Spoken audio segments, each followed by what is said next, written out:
अस्सलाम वालेकुम व्यूवर्स, आप लोग कैसे हो? ठीक हो? उम्मीद है आप लोग खैरियत से होंगे। आज का हमारा जो टॉपिक है वो होम्योस्टेसिस के जो 3 एलिमेंट्स थे, उन एलिमेंट्स में से एक एलिमेंट्स है एक्सक्रीशन के बारे में। तो हम आज देखते हैं कि एक्सक्रीशन एनिमल्स में कैसे होते हैं, ह्यूमंस में कैसे होते हैं।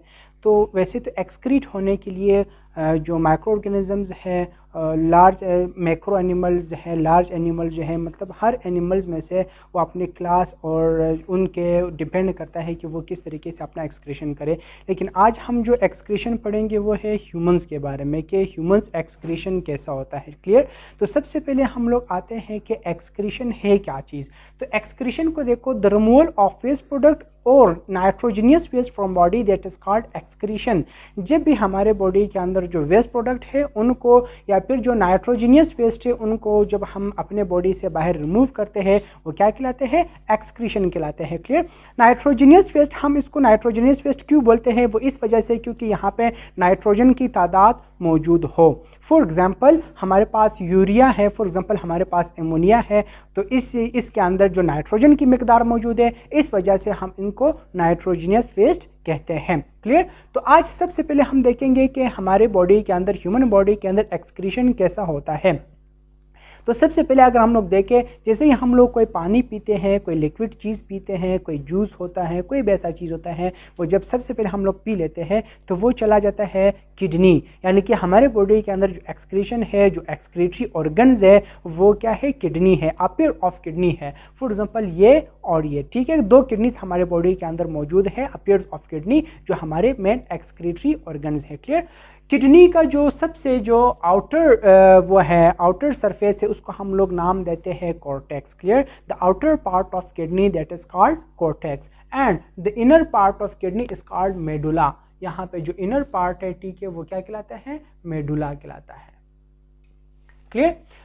और जो है ना, किडनी के अंदर बहुत सारे नेफ्रॉन्स आते हैं। हम हर किडनी के अंदर बहुत सारे नेफ्रॉन्स होते हैं। अब नेफ्रॉन क्या चीज़ है? नेफ्रॉन क्या है? नेफ्रॉन को अगर हम लोग देखें, the basic unit of kidney is called nephron. Clear? मतलब the structural and functional unit of kidney is called nephron. जैसे हम लोग सेल को कहते हैं कि cell is the structural and functional unit of body is called cell, और इसी तरीके से हम लोग कहते हैं the structural and functional unit of kidney is called nephron.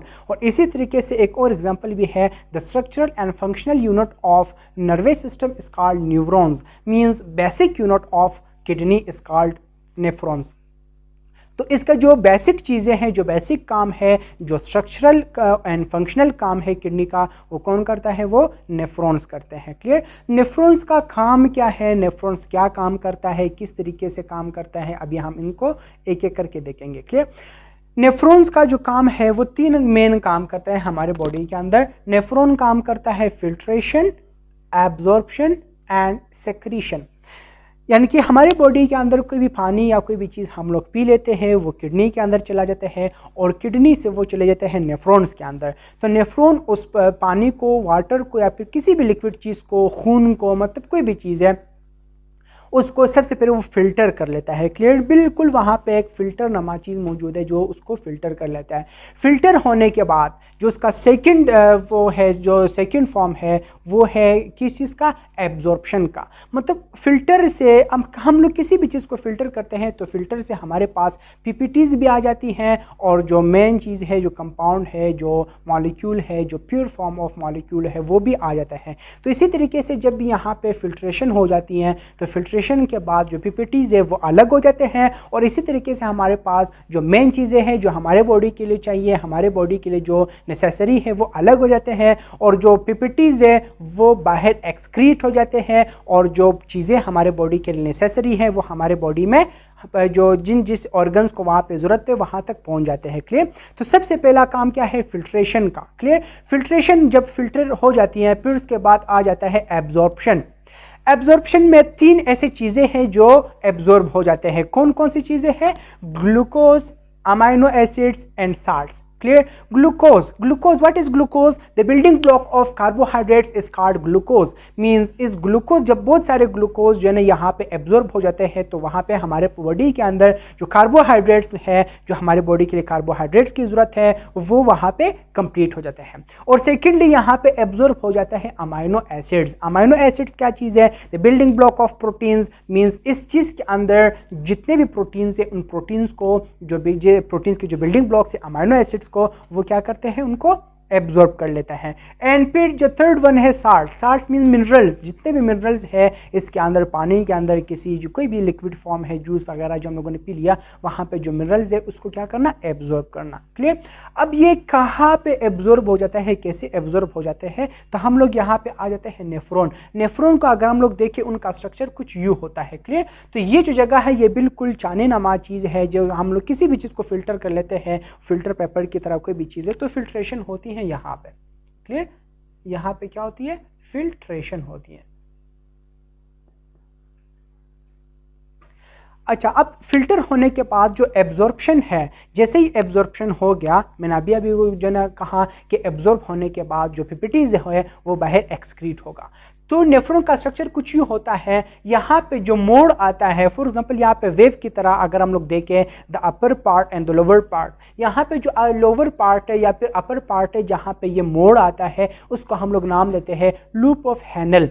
तो जैसे ही यहाँ पे फिल्टर होने के बाद जो चीज़ें एब्जॉर्ब होती हैं, मीन यहाँ पे हमारे पास जो glucose, amino acids and salt है, ये जब एब्जॉर्ब हो गए तो एब्जॉर्ब होने के बाद जब वो बॉडी की तरफ मूव करता है और जो पीपीटीज है वो बॉडी से आउट मूव करता है, जब ये आपस में अलग होते हैं, वो अलग होने का जो जगह है वो लूप ऑफ हैनल है. इस लूप ऑफ हैनल के जरिए वो क्या होते हैं? इस ऑर्गन के इस पोर्शन में वो अलग हो जाते हैं. क्लियर?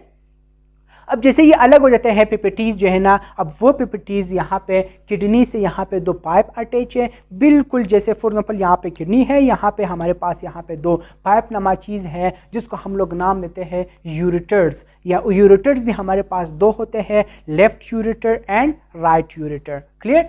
अब इस यूरेटर के ज़रिए यहाँ पे जो पीपीटीज है वो किडनी से, नेफ्रॉन से वो आ जाते हैं यहाँ पे और आते हैं कहाँ पे?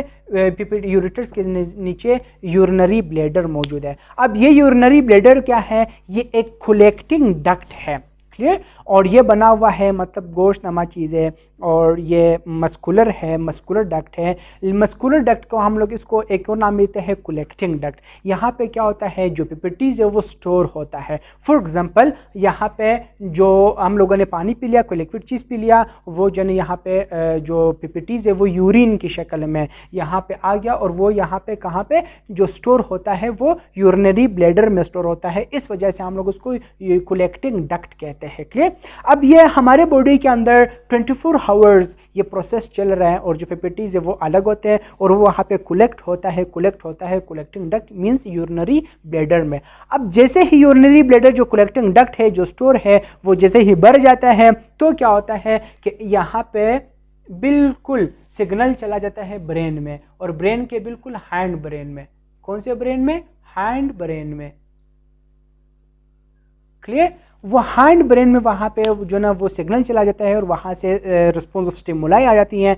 तब जाके हम यहाँ पे यूरिनरी ब्लैडर से यूरिथ्रा के ज़रिए, जो लास्ट पार्ट है वो क्या है? यूरिथ्रा. इस यूरिथ्रा के ज़रिए हम जो पीपीटीज है, जो यूरिन है, उसको हम लोग बाहर एक्सक्रीट करते हैं. क्लियर? और यहाँ पे जब यहाँ पे जो यूरिन बन रहा है, यूरिन, इस प्रोसेस को हम लोग यूरिनेशन भी कहते हैं. मींस यूरिन का बनना, यूरिन फॉर्म होना. तो यूरिन फॉर्म कैसे होता है? सेम यहाँ पे जब यहाँ के जो पीपीटीज है वो अलग हो जाते हैं, मींस एब्जॉर्प्शन होने के बाद जो चीज़ें हमें ज़रूरत है वो एब्जॉर्ब हो जाते हैं और एब्जॉर्प्शन होने के बाद जो बाकी चीज़ें हैं वो यूरिन के ज़रिए यहाँ पे एक्सक्रीट होते हैं. किस पार्ट से? कौन से ऑर्गन से? यूरिथ्रा से. क्लियर? तो यह आज का हमारा टॉपिक था एक्सक्रीशन. उम्मीद है आप लोग को समझ आ चुका होगा. इस टॉपिक के हवाले से आप लोग को जो भी क्वेश्चन करने हैं आप लोग कमेंट कर सकते हैं, या आगे नेक्स्ट आप लोगों को जो सा टॉपिक पढ़ना है आप लोग बता सकते हैं. मिलते हैं इंशाल्लाह नेक्स्ट वीडियो में.